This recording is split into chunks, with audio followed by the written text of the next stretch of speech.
बहुत important topic है, इससे जनरली क्वेश्चंस बनते हैं एग्जाम में, तो आप इस लेक्चर को ध्यान से सुनिएगा और समझिएगा, जिससे कि इस टॉपिक से अगर आपका कोई क्वेश्चन आता है तो आप उसको आसानी से सॉल्व कर पाएंगे।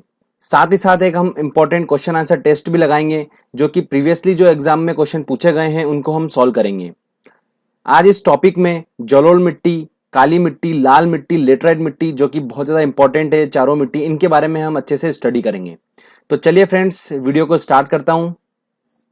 फ्रेंड्स, सबसे पहले मैं आपको कुछ इंपॉर्टेंट पॉइंट्स बताता हूं, जैसे कि मिट्टी के अध्ययन को क्या कहा जाता है। तो पेडोलॉजी कहा जाता है मिट्टी के अध्ययन को, जिसे हिंदी में बोला जाता है मृदा विज्ञान। तो आपको ये ध्यान रखना है। भारतीय कृषि अनुसंधान परिषद ने भारत की मिट्टियों को 8 भागों में विभाजित किया है। जलोढ़ मिट्टी, काली मिट्टी, लाल मिट्टी, लेटराइट मिट्टी, उसके बाद आती है मरुस्थलीय मिट्टी, क्षारीय मिट्टी, जैव मिट्टी और वनी मिट्टी।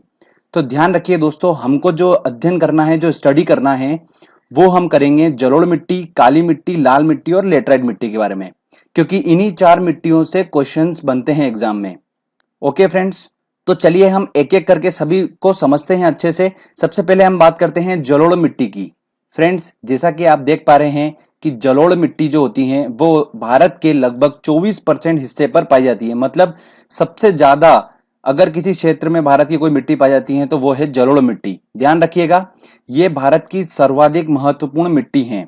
ओके फ्रेंड्स, ये मिट्टी नदियों द्वारा लाई गई मिट्टी होती है। इस मिट्टी में पोटाश की मात्रा बहुत ज्यादा होती है। किसमें? जलोढ़ मिट्टी में। ये मिट्टी 2 प्रकार की होती है, एक होती है बांगर और दूसरी होती है खादर। इनको याद रखने का तरीका मैं आपको बताता हूं। बांगर उसे बोलते हैं जो पुरानी जलोढ़ मिट्टी होती है, और खादर किसे बोला जाता है? नई जलोढ़ मिट्टी को बोला जाता है खादर। अच्छा, अब ध्यान रखना, बात ऐसे है कि जैसे कि हमारे घर में कोई पुराना सामान हो जाता है तो हम कैसे बोलते हैं कि भंगार वाले को दे दो।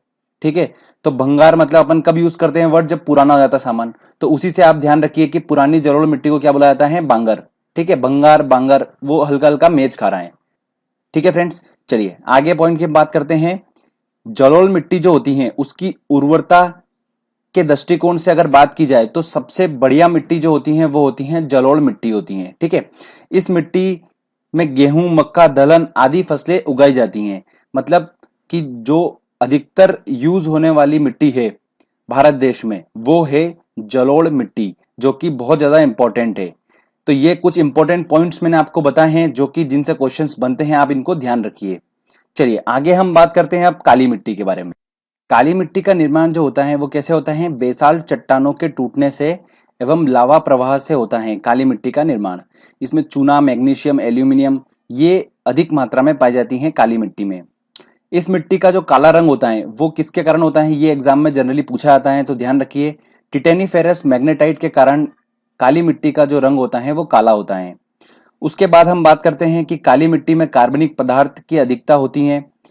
काली मिट्टी को रेगुण मिट्टी के नाम से भी जाना जाता है। तो ये पॉइंट आप बिल्कुल ध्यान रखिए, क्योंकि इससे काफी क्वेश्चंस बने हैं।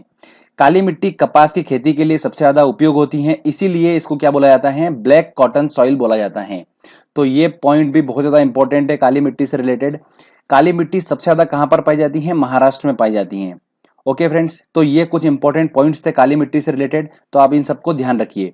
चलिए आगे अब हम बात करते हैं लाल मिट्टी के बारे में। दोस्तों, लाल मिट्टी का निर्माण जलवायु परिवर्तन की वजह से कायांतरित शैलों के विघटन से होता है। ठीक है, इस मिट्टी में सिलिका और आयरन की बहुलता होती है। मतलब सबसे ज्यादा मात्रा में जो होता है वो सिलिका और आयरन होता है। फ्रेंड्स, एक बात आप ध्यान रखिए, ये क्वेश्चन पूछा गया एग्जाम में कि किस मिट्टी में सिलिका और आयरन की मात्रा सबसे ज्यादा होती है, तो वो है लाल मिट्टी। लाल मिट्टी का रंग लाल किस कारण से होता है? ये भी एग्जाम में पूछा जाता है।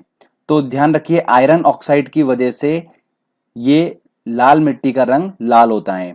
जब ये पानी के संपर्क में आती हैं, जल योजित अवस्था में आती हैं, तो ये पीली दिखाई देती है लाल मिट्टी। ओके फ्रेंड्स, ये मिट्टी, लाल मिट्टी की उर्वरता जो होती है वो बिल्कुल कम होती है। मतलब एक प्रकार से ना के बराबर होती हैं। इसमें कपास, दाल और मोटे अनाजों की खेती की जाती है। इसकी उर्वरता बढ़ाने के लिए चूने का इस्तेमाल किया जाता है, तो ये भी एग्जाम में पूछा जाता है। लाल मिट्टी सबसे ज्यादा आंध्र प्रदेश और तमिलनाडु के एरिया में पाई जाती हैं, तो ये ध्यान रखिए। चलिए आगे हम बात करते हैं अब लेटराइट मिट्टी के बारे में। दोस्तों, लेटराइट मिट्टी जो होती है ये मिट्टी लाल और खुरदुरी टाइप की मिट्टी होती है। शेलो यानी पत्थरों की टूट फूट से इसका निर्माण होता है। किसका? लेटराइट मिट्टी का। कृषि के लिए उपयोगी बिल्कुल भी नहीं होती है ये। इसका इस्तेमाल जनरली क्या में किया जाता है, मकान निर्माण और इन सब चीजों में इसका उपयोग किया जाता है। ये मिट्टी मालाबार तटीय क्षेत्रों में प्रमुख रूप से पाई जाती है। तो ध्यान रखिए, मालाबार तटीय क्षेत्रों में अगर पूछा जाता है कौन सी मिट्टी पाई जाती है तो लेटराइट मिट्टी होती है। लेटराइट मिट्टी की एक और खास बात होती है कि जब ये पानी के संपर्क में आती हैं तो बिल्कुल एकदम लिपलिपी हो जाती हैं, और जैसे ही थोड़ा सा सूख जाती हैं तो एकदम से ये ईंट की तरह एकदम ठोस हो जाती हैं। लेटराइट मिट्टी में आयरन और सिलिका की मात्रा अधिक होती है। लेटराइट मिट्टी चाय की खेती के लिए सर्वाधिक उपयोग की जाती है। तो आप इस बात को थोड़ा ध्यान रखिए क्योंकि ये भी एग्जाम में पूछा जाता है क्वेश्चन। तो ये मैंने कुछ आपको पॉइंट्स बताए हैं दोस्तों, जलोढ़ मिट्टी के बारे में, काली मिट्टी, लाल मिट्टी और लेटराइट मिट्टी के बारे में। और इन्हीं पॉइंट्स से क्वेश्चंस निकल के बार बार पूछते हैं। तो आप इन सब पॉइंट्स को अच्छे से एक बार देख लीजिए, समझ लीजिए। आप एक बार खाली उनको बस पढ़ भी लेंगे तो भी आपको ये याद हो जाएगा। ठीक है फ्रेंड्स। दोस्तों अब हमने जो स्टडी करा है अच्छे से, उसको हम अब टेस्ट के माध्यम से देखते हैं कि हम कितने क्वेश्चन सॉल्व कर पा रहे हैं। तो चलिए एक हम इंपॉर्टेंट क्वेश्चन आंसर टेस्ट लगाते हैं भारत की मिट्टियों से रिलेटेड। चलिए दोस्तों, हमारा पहला क्वेश्चन है, भारतीय कृषि अनुसंधान परिषद के अनुसार भारत में कितने प्रकार की मिट्टियां पाई जाती हैं। तो मैंने आपको बताया था कि 8 टाइप की मिट्टियां पाई जाती हैं, तो इसका आंसर लगेगा सी। नेक्स्ट क्वेश्चन है हमारा, भारत की सर्वाधिक महत्वपूर्ण मिट्टी कौन सी है। तो ऑब्वियस सी बात है, जलोढ़ मिट्टी जो है वो सर्वाधिक महत्वपूर्ण मिट्टी है। 24% भारत में पाई जाती है ये मिट्टी। भारत के सर्वाधिक क्षेत्र पर किस प्रकार की मिट्टी का विस्तार पाया जाता है। तो इसका आंसर लगेगा ए आंसर, जलोढ़ मिट्टी का। चलिए आगे और क्वेश्चन लेते हैं हम।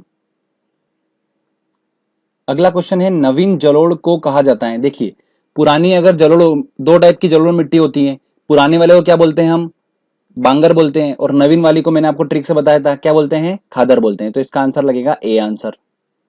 गंगा के मैदानों की पुरानी कछारी मिट्टी कहलाती है। अब थोड़ा ध्यान रखिएगा, गंगा नदी जो होती है, नदी के साथ कौन सी मिट्टी का निर्माण होता है, जलोढ़ मिट्टी का निर्माण होता है। ठीक है, तो गंगा के मैदानों की पुरानी कछारी मतलब पुरानी जलोढ़ मिट्टी की बात हो रही है। तो पुरानी जलोढ़ मिट्टी कौन सी होगी, बांगर होगी। तो आंसर लगेगा इसका ए आंसर होगा।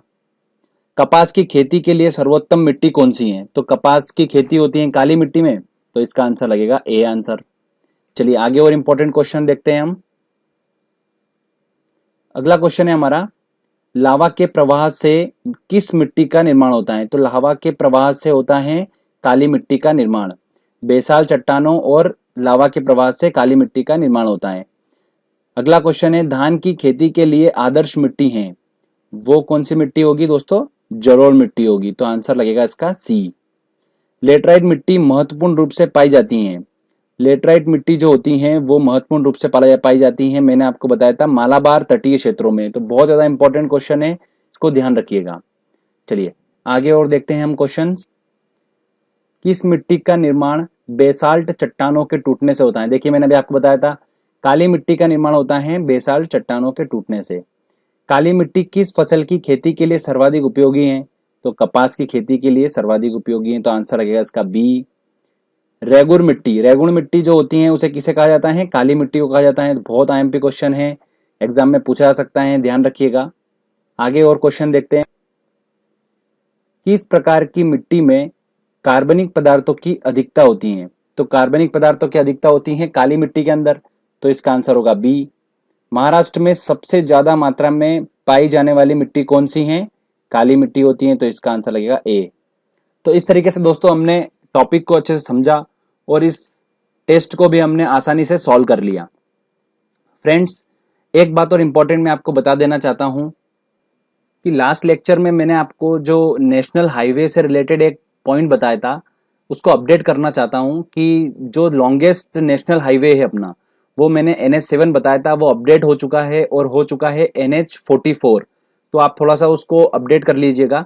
ठीक है फ्रेंड्स, इस वीडियो में दोस्तों आपको अगर अच्छा लगा है वीडियो तो जल्दी से इस वीडियो को लाइक करिए, दोस्तों के साथ शेयर करिए और प्लीज कमेंट करना ना भूलिए दोस्तों, और जल्दी से चैनल को सब्सक्राइब कर दीजिए। Thank you friends.